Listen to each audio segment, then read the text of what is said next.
Greetings everyone. So now we are going to discuss about our next topic, which is classification of organic compounds. When it comes to the classification of organic compounds can be classified, as I previously told, on the basis of the general characteristics into their classes. So organic compounds are majorly classified in two major classes, which is open chain compound and cyclic compound. Open chain compound are also known as acyclic compound because they do not form a closed chain, and these are also known as aliphatic hydrocarbons. Aliphatic hydrocarbons, what does that mean? We are going to discuss that as well. So over here, open chain or compounds are those which are having an open chain of carbon, such as the carbon to carbon chain is open and the first carbon is not linked with second carbon, which is known as open chain compound. Or it is also known as acyclic compound because there is no cycle or a ring structure formed. And it is also known as aliphatic hydrocarbons because they are having carbon. Aliphatic hydrocarbons are there, which you know um, is because they form the straight chain. This is because they form um, open chains. On the other side, if we talk about cyclic compounds are also known as carbocyclic compounds. Cyclic compounds are also known as the cyclic compounds are basically known as the closed chain compounds, or also known as the ring compounds. Cyclic compounds, closed compounds, or ring compounds are the same thing. Now, when it comes to the further, classification of cyclic compounds are basically having a cycled structure, such that these are having a closed chain. First carbon is linked with the last carbon. On the other side, open chain compounds is further divided into straight chain compounds and branch chain compound. In straight chain compounds, the carbon atoms are arranged in the series, while in branch chain, the carbon atoms are arranged in a branch, such that one carbon is having a lateral branch of carbon atom which is attached to it, a sideway branch of carbon atom which is attached to it. Cyclic compounds are further classified into two major compounds: homocyclic compounds and heterocyclic compounds. Homocyclic are those which are having all of the carbon atoms present inside. The homocyclic compounds are those in which all of the carbon atoms. Homocyclic compounds are homocyclic um, organic compounds are those in which all of the carbon atoms which form all of the atoms which form the ring or the closed chain are the carbon atoms. If all of these are carbon atoms, then it means that these are homocyclic organic compounds. For example, this is a chain, and that chain basically represents a homocyclic organic compound. And um, this is what we call as homocyclic organic compound. These are also known as carbocyclic compounds because there's only one atom which forms the closed chain, which is known as carbon as a main atom, central atom, which forms a closed chain. So that is the reason these are also known as carbocyclic organic compounds, right? And on the other side, if we talk about further classification of homocyclic organic compounds, these can be classified into alicyclic and aromatic organic compounds. Alicyclic organic compounds are those alicyclic organic compounds. Alicyclic hom, homos hemicyclic alicyclic organic compounds are those homocyclic or carbocyclic compounds which are having three or more than three atoms in the closed chain, three or more than three atoms in the closed chain, and their structure resembles with those of the aliphatic hydrocarbons. Their structure resembles with those of aliphatic hydrocarbons. The structure resembles with aliphatic hydrocarbons, right? The structure is what we call as the structure basically resembles with aliphatic hydrocarbons or open chain hydrocarbons, but there is a difference in in alicyclic hydrocarbons. That is the reason we call them as alicyclic hydrocarbons, because these are basically the aliphatic hydrocarbons which are found in closed chain. So aliphatic hydrocarbon and closed chain are alicyclic hydrocarbons, but alicyclic hydrocarbons are always having two hydrogen atoms less than their open chain form. Two hydrogen atoms less than their open chain form. Let's say if we talk about butane. Butane is having structure as CH3, CH2, CH2, CH3. Now let's say if we draw the structure of butane in a cycle in a closed chain. This is an aliphatic hydrocarbon. We are going to draw alicyclic hydrocarbon of butane. That would be called as cyclobutane, right? Cyclobutane. Let us try to draw the structure of cyclobutane. Carbon is the main element due to which we are going to add it first. After which, once carbon is added, we are going to add hydrogen atom.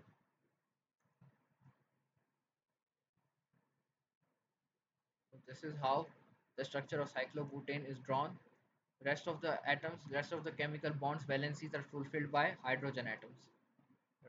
So this is a major thing.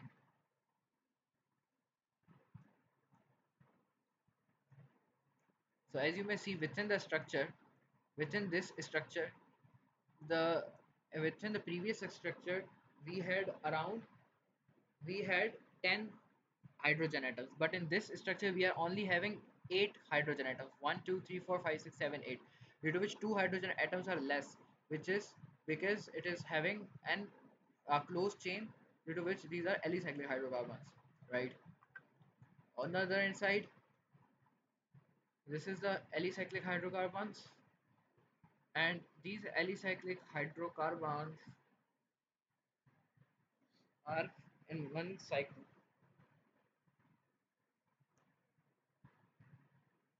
Alicyclic hydrocarbons do not possess double or triple bond. These are only having single bond in it. And aromatic compounds, aromatic carboxylic compounds, cyclic compounds are those in which carboxylic compounds are those in which the benzene ring is present, in which there is at least one benzene ring with in which there is at least one benzene ring and at least 6 carbon atoms, and an alternating single and double bond sequence. For example, if you draw a benzene ring, the simplest aromatic hydrocarbon is benzene. And when we draw the structure of benzene, it is drawn in such a manner that it is basically having 6 carbon in the form of a hexagonal structure, which is having an alternating single and double bond. Let's say over here there is only a single bond of carbon to carbon. Let me just try to draw it once again. Let's say this is single bond of carbon to carbon, single bond of carbon to single bond of carbon to carbon, which is sigma bond. Now on the other hand side, there is a pi. There is after a sigma bond, a single bond, we have got a double bond on the alternate sequence. On the alternate sequence, we have got one sigma bond and one pi bond. Pi bond represented by dark color. Then again sigma bond. Then again sigma bond plus pi bond. Then again sigma bond. Then again sigma bond and pi bond. Oops, oops. So it's pi bond. So in that sense, there's an alternating single and double bond present in the benzene ring. And one more thing, that it contains double. It needs to have at least 6 carbon atoms, and the hybridization of benzene is basically an sp2 hybridization. Sp2 hybridized orbital of benzene is there. Due to this reason, it contains 6 sigma bonds and 6 pi bonds. 6 sigma bonds are there and 6 pi bonds are there.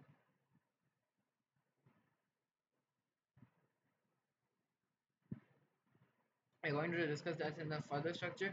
So when we now this is a basic structure of a benzene ring. Now this is also known as the simplest benzene compound. This is basically also known as the simplest aromatic hydrocarbon known as benzene ring. If we add a methyl group to benzene, we call this as a toluene. If we add instead of methyl group, we add an hydroxyl group to benzene, then it will become phenol. Instead of a hydroxyl group, if we add,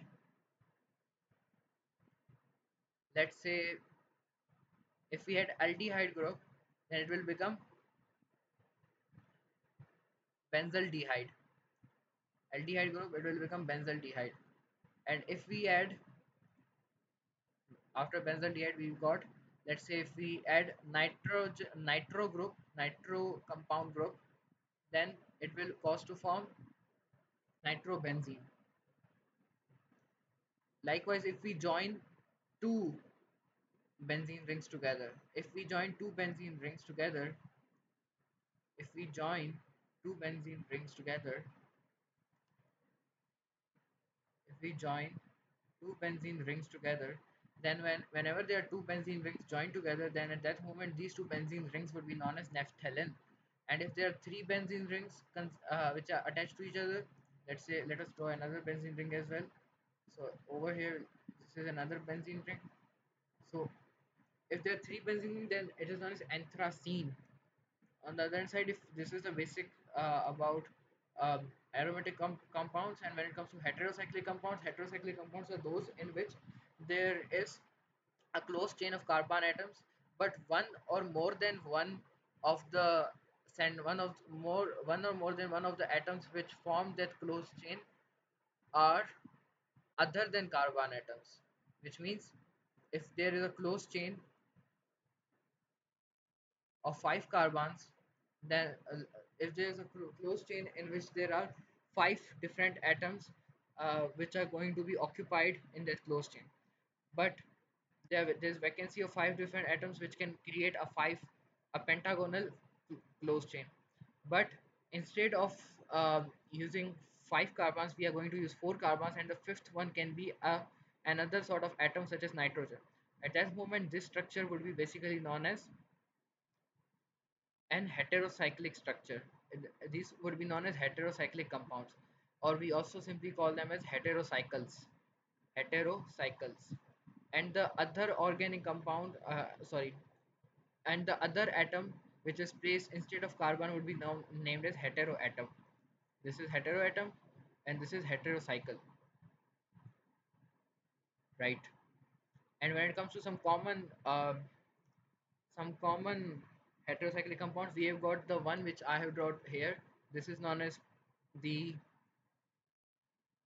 this is what we call as the pyrrole. Likewise, if we add another carbon atom, let's say we make a hexagonal structure. If we make a hexagonal structure, then at that moment it will cause to form. If we form the hexagonal structure, then this would be a furanose. If we add hexagonal structure, then it would be a pyridine ring. Sorry, it would be a pyridine ring in which there are five carbons and one nitrogen. Likewise, if we draw another sort of structure, let's say we are going to draw furanine. Furanine is basically a five carbon structure. Five carbon structure is there. Five carbon, five carbon, and it is basically a pentagonal structure in which there are four carbons and one hydrogen. So this is basically known as the furanine structure. The sugar which we have, um, the sugar which we have in grapes is known as fructose. It is a furanose sugar. That furanose sugar is basically having this type of structure which is known as furanine, right? On the other hand side, if we talk about another sort of heterocyclic compound, we have got furanine, we have got pyrimidine,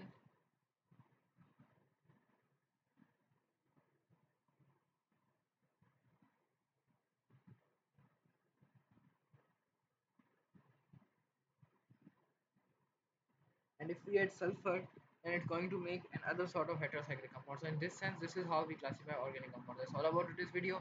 Hopefully, you will